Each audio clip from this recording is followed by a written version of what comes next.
Hello, xin chào tất cả các bạn đã quay trở lại với kênh của Văn Óng Lazada. Ngày hôm nay thì mình có một cái kiện hàng không đồng. Đây, kiện hàng không đồng. Cái kiện hàng này thì nó lại liên quan đến một cái sản phẩm ở trên Lazada. Tất nhiên là cái hàng này thì mình nhận được từ Viettel Post, thì không phải là hàng của Lazada, nhưng mà nó lại liên quan đến món hàng của Lazada. Hôm nay mình sẽ chia sẻ trong video ngày hôm nay vì sao lại có cái kiện hàng không đồng như này.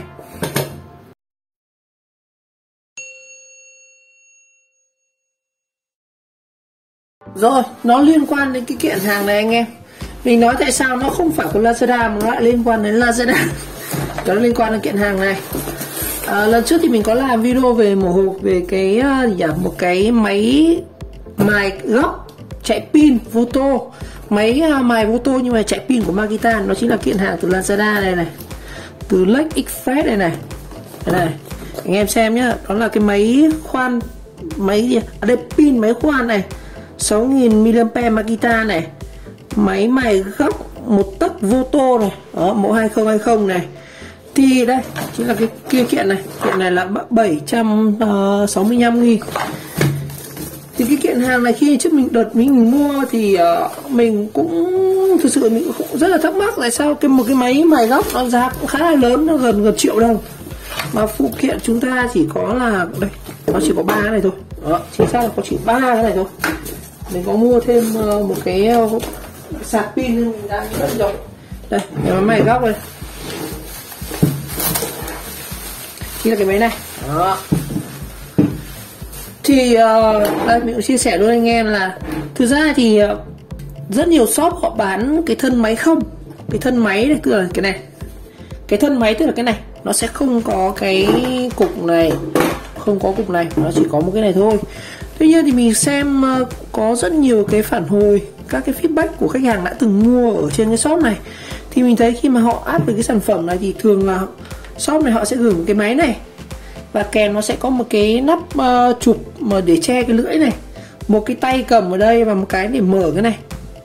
Thực ra mình nghĩ là thân máy thì chắc chắn nó sẽ có những cái đấy, nó là cái phụ kiện sâu riêng, giá nó cũng rẻ thôi, những cái đấy thì nó phải mấy chục nghìn đấy anh em. Rồi, còn những cái này thì mình mua riêng nha anh em. Tại vì nếu mà mua một cái máy gồm có cả hộp này, cả sạc này, cả pin này thì nó sẽ rơi vào khoảng tầm 8 đến 900. Thực ra nếu tính ra mình mua cái máy không này với cái này riêng thôi thì nó cũng rơi vào gần 700 rồi. Nhưng mà vì sao mẹ lại lựa chọn là mình không mua combo như thế? Tại vì nó liên quan đến cái này. Cái pin thường mà đi kèm với máy thì pin của nó rất là kém, dung lượng thấp và pin rất nhanh hết. Nó chỉ có khoảng là 4 Ah thôi. Nhưng mà mình phải mua riêng một cái cục này, cục pin này nó là 6 Ah này, thì cái thời gian sử dụng nó sẽ dài hơn, lâu hơn và máy nó cũng khỏe hơn. Đây là cái cục này nó gần 300.000 rồi.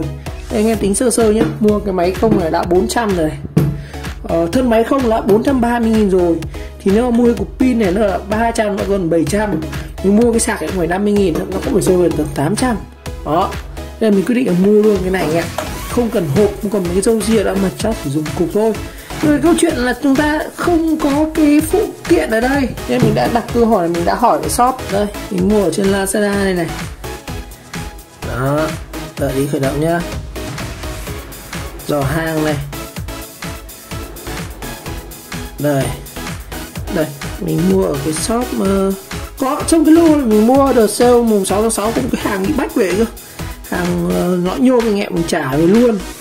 Đây, cái này nó ở đây này. Xem tất cả đơn hàng này. Đây, chính là cái máy này 463.000 đây này. Rồi. Mua từ shop là phụ kiện Huỳnh Bảo này. Đây. Chính là cái máy này. Đây, mình có chat với cái shop này. Đó. Chúng ta hãy xem nhá. Thực ra khi mình mua các cái sản phẩm ấy, đó, thì mình rất cẩn thận đây này. Rồi, thì cái đơn hàng lên như này. Đấy, thì mình mua phát là shop test giúp em này. Trước khi gửi em tận Hà Nội nhá. Shop đa. Rồi. Và khi mình kiểm tra ấy, mình kiểm tra mình không thấy có cái phụ kiện gì cả, có mỗi cái máy không. Thì mình mới hỏi là bác không cho em cái mở lưỡi hoặc cái chắn máy à, tay cầm cũng không có, hu. Shop mới bảo là có. Thực ra khi tất cả các video mình mở hộp thì mình đều có quay video lại, anh em xem video clip rồi, làm gì có phụ kiện này đâu. Vừa quay một hộp không có. Đây, hộp mình quay đây, chỉ có máy cả cục pin này thôi, làm gì có. Đó. Đấy. Xong rồi anh làm YouTuber à, dòng bù qua Viettel. Dạ vâng, anh làm một hộp. Nhưng mà shop này họ cũng rất là hỗ trợ rất nhiệt tình, sẵn sàng gửi bù qua Viettel này. Đó, đợi có phụ kiện rồi quay. Kênh nào đó mình có sao quay thế là video rồi, bác gửi lại cho em phụ kiện được không. Đó. Cuối cùng thì shop này cũng gửi cho mình qua Viettel này. Đó. Dạ, các anh em bé lắm. Cái pin trong cái này thì mình cũng hỏi luôn là có cái phụ pin này này, nó là pin này, nó có tem bảo hành của bên này, thì mình muốn làm mở bên trong ra xem bên trong linh kiện như nào ấy, thì các bạn xem soi bản như nào nhá. Đợt này em sản xuất số lượng nhiều như làm vội, cell tím không in mã vạch chứ vẫn cell tím thanh. Cell tím 2000 này. Rồi, nhận được phụ kiện rồi. Ok, bây giờ mình cùng xem là cái sản phẩm này, cái hộp mà họ shop gửi cho mình như nào nhá. Mình vẫn giữ nguyên đến bây giờ mình mở này, lắc. Và cái phần mình muốn chia sẻ luôn đây, thông qua cái đoạn chat với shop, anh em có thể thấy rằng mình thực sự khi mình làm YouTube thì mình cũng không lạm dụng cái quyền làm YouTuber để có thể là phán xét hay là gọi là bóc phốt những cái sản phẩm gì của shop, một cái shop nào đó cụ thể, trừ những cái trường hợp mình mua các cái sản phẩm ở một shop nào đó và mình gặp những vấn đề gì mình sẽ chia thẳng trên video, chứ mình cũng không muốn lợi dụng là quyền làm một YouTuber hay là một reviewer để có thể vòi vĩnh đòi họ là quảng cáo PR cái gì đấy. Cái sản phẩm như nào thì mình làm như thế thôi. Rồi này, shop hỏi là cái gì nhỉ, có gửi mà gì nhỉ, làm YouTuber. Shop cũng bảo là đợi phụ kiện rồi quay một hôm nha. Thực sự thì khi mình quay đâu mình up video đấy, chứ mình chả phải đợi chờ ai cả. Nên shop này mà họ gửi lại cái này rồi, mình cũng sẽ quay một hộp cái sản phẩm gửi bù thôi. Nó cũng như là có sao thì mình làm như thế thôi. Đó, gửi qua kênh Viettel, gửi qua kênh. Nhưng mình cái kênh này thì mình cũng không kiểu như là giới thiệu tôi là kênh nọ cái kia, thì mình chả kênh bé. Đúng là kênh mình bé thật, có 100.000 sub cũng là mấy người đâu. Rồi chúng ta mở xem cái này shop gửi như nào nhé. Đấy, cũng chỉ nhân tiện đây chia sẻ anh em thế thôi, chia sẻ vui.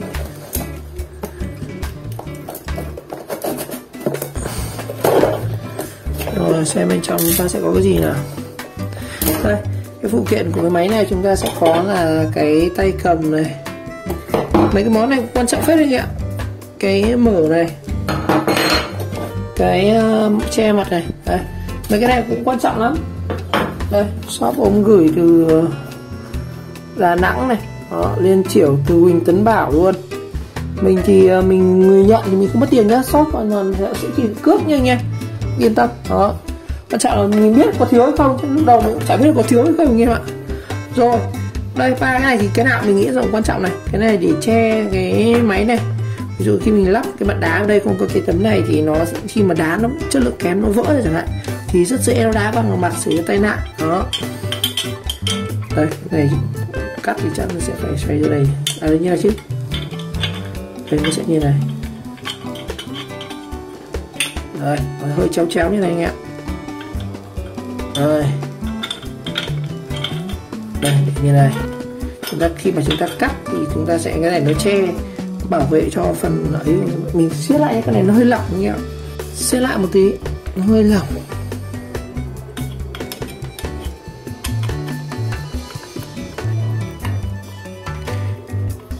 Mình thấy cái này quan trọng này. Cái này khi mà cắt mà nó vỡ thì nguy hiểm lắm anh ạ. Đấy, siết ra được rồi. Đấy. Rồi, cái này cũng quan trọng này. Không có cái này thì không tháo được cái mặt bích này. Đó. Không tháo được cái này thì làm sao mà lóc đá mà không rút ra được. Đó. Cái này để siết mặt bích nha anh em. Đó, siết như này. Đó. Rồi, cái tay này chỉ để gắn trên này để chúng ta có thể gọi là cầm cắt nó sẽ khỏe hơn. Giờ mình sẽ lắp vào nhá. Có hai đầu đây. Ôi sao không vừa anh em ạ, không vừa. Cái này nó không vừa.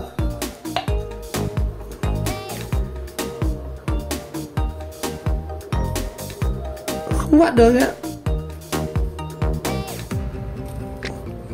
Mình thấy nó không vào gen. Đúng là không vào được thật. Ok, Cái lỗ gen này nó to hơn cái lỗ này.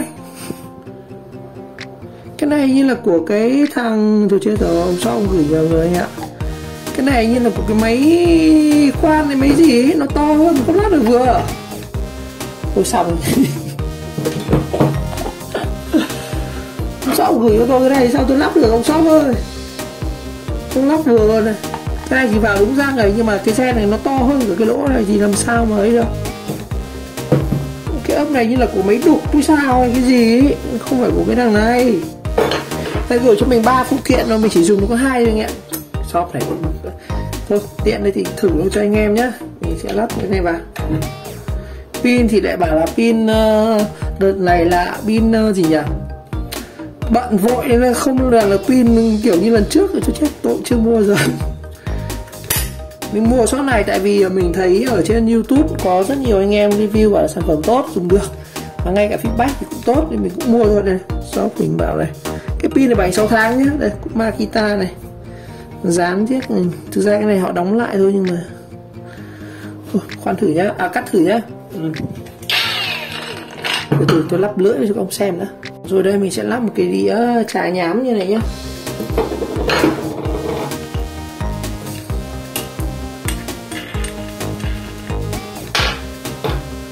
Rồi lắp cái đĩa trà nhám này.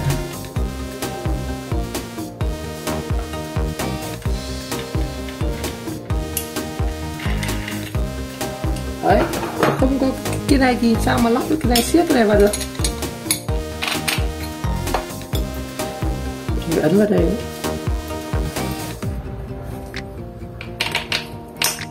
Đây, nó phải vào tận đây mình siết rồi nhỉ. Sao nào.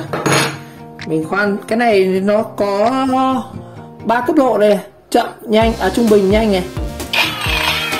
Thì muốn chỉnh các bạn phải ấn ở đây, nó lên này này. Chậm này, nhanh này, nhanh hơn này. Còn đây là cái dung lượng báo pin này. Đó. Quay thử cũng chậm nhá.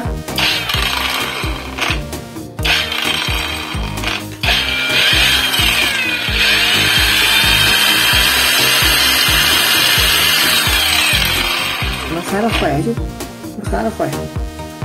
Mức 2 này, cái này một lúc nó mới lên nhé.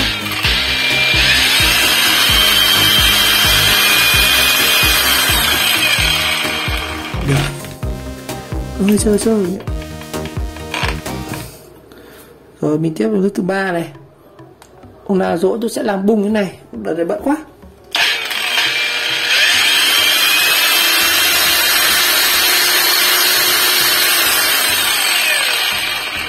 Đây là cái nấc khỏe nhất của nó rồi. Nói chung là cũng khi lắp cái pin là thì máy rất là nặng ạ.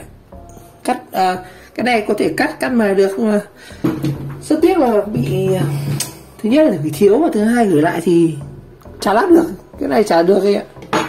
Rồi ngày hôm nay thì mình cũng chia sẻ anh em thông qua là cái việc shop mà gửi bù cái phụ kiện mà thiếu, thì mình cũng chia sẻ anh em về cái cách mà chúng ta kiểm tra hàng.